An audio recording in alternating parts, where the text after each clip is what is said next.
One of the most dangerous pieces of information I've ever come upon in this wild, woolly internet is a breakdown of exactly what giant robots make appearances in what Super Robot Taisen games. Considering that the series has been running since 1991 on pretty much any platform you care to name, it's quite the data overload. But to my chagrin, there's never been an entry that features both the Evas and Bonta-kun from Full Metal Panic Fumoffu on the same battlefield. And well, since this EX release hit Japan in '94, it actually predates both of those series. But don't worry folks, you've still got Mazinger Z, and Go Shogun, and Getter Robo G, and five different Gundam cannons. That's gotta count for something, right?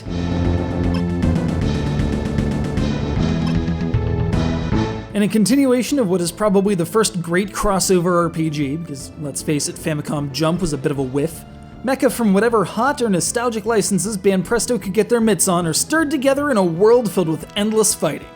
Or so it seems. And I realize that some of you are probably going to jump down my throat about my use of the terms giant robot and mecha interchangeably, but this is my Strange Anime License Friday. The net result is a mishmash of cannons struggling for relevance and then engaging in tactical warfare because any more thinking about the logic behind it would result in an aneurysm or 12. And as far as the tactics goes, man, they sure do like 'em deep. Each unit's got no fewer than 3 different weapon systems with varying attack ranges, accuracy, expensive SP, and flashy animation. Man, they sure do like 'em flashy. It's become one of the hallmarks of the series, right alongside an intensely awesome soundtrack. If you can manage to make your way through the wall of kanji and the kind of cliché young orphan girl of mysterious origins shows up piloting a giant death machine, it's tough to pass this one up.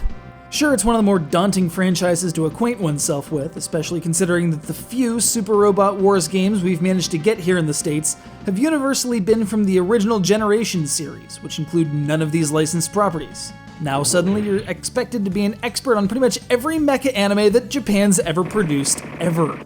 But even if you aren't, all it takes is an understanding that during pretty much every fight, someone you may or may not recognize is probably going to pop into the battlefield, express their confusion over their recent dimensional shift, utter a few words about truth and justice and immediately get stuck in.